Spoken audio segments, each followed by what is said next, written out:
అందరికీ నమస్కారం. Welcome to Netistree YouTube channel. Netistree easy weight loss from kitchen. I'm Devireddy. I'm health coach for women.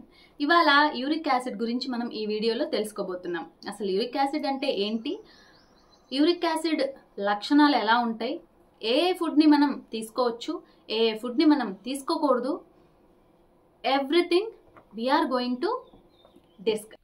బాడీలో uric acid levels ఎక్కువైతే మనకి ముందు పెయిన్స్ వస్తాయి. అంటే మోచేతి దగ్గర కానీ, కాలి బొటన్ వేళ్ళ దగ్గర కానీ వాపు రావటం, మడమల దగ్గర పెయిన్ రావటం, జాయింట్స్లో పెయిన్ రావటం అనేది మనం సాధారణంగా చూస్తూ ఉంటాము. ఇదే కాక మరీ ఎక్కువ యూరిక్ యాసిడ్ లెవెల్స్ ఉన్నాయంటే కిడ్నీ స్టోన్స్ కూడా ఫామ్ అయ్యే ఛాన్స్ ఉంటుంది.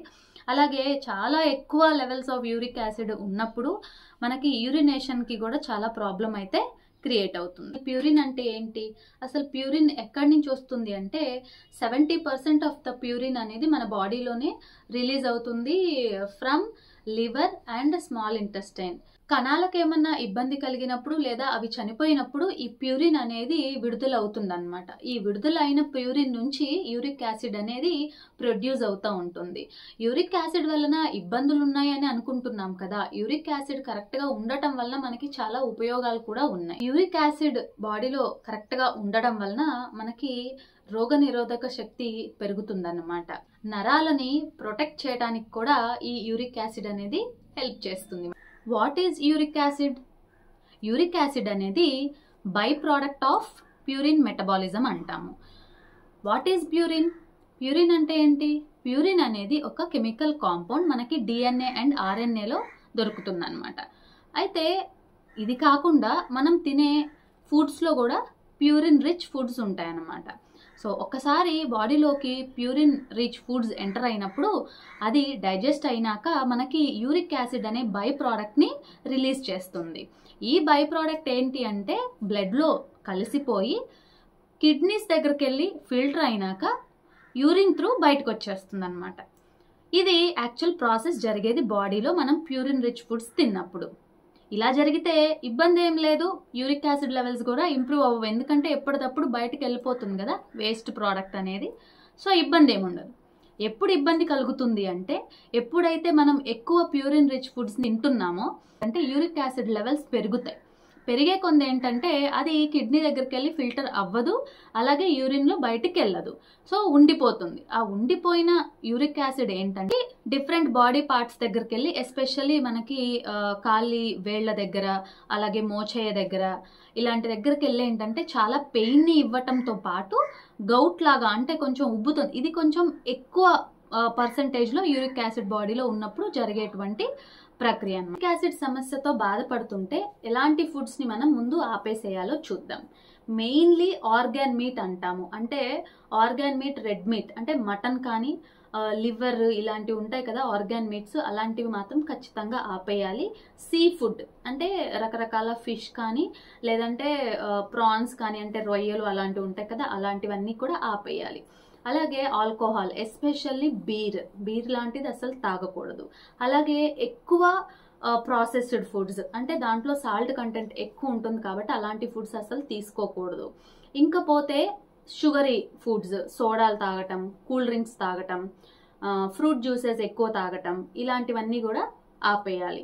సో దట్ మనకి యూరిక్ యాసిడ్ లెవెల్స్ అనేది చిన్నగా తగ్గుతూ వస్తాయి. ముందు ఇలాంటి ఫుడ్స్ని మనం ఆపాలి. మరి ఎలాంటి ఫుడ్స్ తీసుకోవాలి? చక్కగా ప్లాంట్ బేస్డ్ ఫుడ్స్, రకరకాల వెజిటేబుల్స్, ఫ్రూట్స్ కూడా తగ్గించాలి. ఒక్కసారి మార్నింగ్ టైంలో ఫ్రూట్స్ ఒక డోస్ లాగా, అది కూడా డైలీ 150 to 200 grams లోపు ఉండేటువంటి వెయిట్తో ఉన్న ఫ్రూట్స్ తీసుకోవచ్చు. ప్లాంట్ బేస్డ్ ఫుడ్స్ అన్నీ తీసుకోవచ్చు, అంటే పప్పు ధాన్యాలు అన్నీ తీసుకోవచ్చు. అయితే పప్పు ధాన్యాల గురించి మాట్లాడుతున్నప్పుడు చాలామంది దాంట్లో కూడా ప్యూరిన్స్ ఉంటాయి కదా అంటారు, కానీ ప్లాంట్ బేస్డ్ ఫుడ్స్లో ఉండేటువంటి ప్యూరిన్స్ అనేది వేరే రకంగా పనిచేస్తాయి బాడీలోకి వెళ్ళినప్పుడు. సో ప్లాంట్ బేస్డ్ ఫుడ్స్లో ఉండే ప్యూరిన్స్ వల్ల బాడీకి ఎటువంటి ఇబ్బంది లేదు, కాబట్టి హ్యాపీగా తీసుకోవచ్చు. ఇంకా లిక్విడ్స్ విషయానికి వస్తే చక్కగా వాటర్ ఎంత ఎక్కువ తాగితే అంత మంచిది. మినిమల్ 3 లీటర్స్కి తగ్గకుండా వాటర్ అయితే తీసుకోండి. ఇకపోతే ఇందాక చెప్పినటువంటి ఫ్రూట్ జ్యూసెస్ కానీ అట్లా ఏమీ తీసుకోవద్దు. సబ్జా వాటర్, చియా సీడ్స్ వాటర్ ఇలాంటివన్నీ కూడా హ్యాపీగా తీసుకుంటూ ఉండొచ్చు అనమాట. అండ్ బటర్ మిల్క్ కూడా చాలా పల్చగా చేసుకొని తీసుకోండి. అంటే లిక్విడ్స్ అంటే ఓన్లీ వాటర్సే కాదు, ఇలాంటివి కూడా ఇంక్లూడ్ చేసుకోండి. ఇప్పుడు ఏమేం తినాలి, ఏమేం తాగాలి అనే దాని గురించి మాట్లాడుకున్నాం కదా. ఇప్పుడు లైఫ్ స్టైల్లో ఏమేం చేంజెస్ చేసుకోవాలో చూద్దాము. అధిక బరువు గనక ఉంటే ఆరోగ్యకరంగా ముందు బరువు తగ్గండి. అలాగే ఏ ఫిజికల్ యాక్టివిటీ, అసలు బాడీకి ఎటువంటి మూమెంట్ కూడా లేకపోతే ఏదో ఒక ఫిజికల్ యాక్టివిటీ అయితే చెయ్యండి. అది వాకింగే చేస్తారా, యోగా చేస్తారా, ఏదైనా డాన్స్ చేస్తారా, మీ ఇష్టం. ఏదైనా సరే మీరు చెయ్యండి. మంచి నిద్ర ఉండాలి.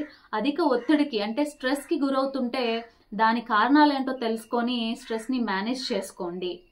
ఓకే, ఇవన్నీ కనుక మీరు పాటిస్తే కనుక చక్కగా యూరిక్ యాసిడ్ లెవెల్స్ని మనం ఈజీగా తగ్గించుకోవచ్చు వితిన్ 45 days. ఎస్, ఎందుకంటే మా దగ్గర చాలా టెస్టిమోనియల్స్ ఉన్నాయి. జాయిన్ అయినాక జస్ట్ వితిన్ 10 to 15 daysలోనే వాళ్ళ పెయిన్స్ తగ్గిపోయినాయి. దెన్ చిన్నగా యూరిక్ యాసిడ్ లెవెల్స్ కూడా తగ్గిపోయినాయి ఆఫ్టర్ మనము టెస్ట్ చేయించుకున్నప్పుడు మాకు తెలిసినటువంటి విషయాలు ఇవన్నమాట. Thank you so much for watching this video. Hope మీ అందరికీ కూడా ఈ వీడియో చాలా యూజ్ అవుతుంది అనేసి. మీకు యూజ్ అయితే సరిపోదు కదా, మీ ఫ్రెండ్స్ అండ్ ఫ్యామిలీస్కి కూడా ఇది యూజ్ అవ్వాలి. బికాస్ చాలా సింపుల్ స్టెప్స్తో మనము ఇలాంటి ఎన్నో లైఫ్ స్టైల్ ఇష్యూస్ని తగ్గించుకోవచ్చు. కాబట్టి షేర్ చేయండి. అలాగే మీకు వీడియో కనుక నచ్చితే లైక్ చేయండి, కామెంట్ చేయండి. ఇంకా ఛానల్ని సబ్స్క్రైబ్ చేయలేదా? నో ప్రాబ్లం, ఇప్పుడు సబ్స్క్రైబ్ చేయండి. అలాగే బెల్ ఐకాన్ని క్లిక్ చేయండి. మేము పెట్టేటువంటి ఇన్ఫర్మేషన్ ఎప్పటికప్పుడు మీ దాకా చేరుతుంది. చాలా సింపుల్ స్టెప్స్తో మనకున్న అనేక ఆరోగ్య సమస్యల్ని తగ్గించుకోవచ్చు. అలాంటి ఆరోగ్య సమస్యల్ని నేను ప్రతి వీడియోలో కూడా డిస్కస్ చేయబోతున్నాను. నాకున్న నాలెడ్జ్ని మీతో నేను పంచుకోబోతున్నాను. Thank you so much.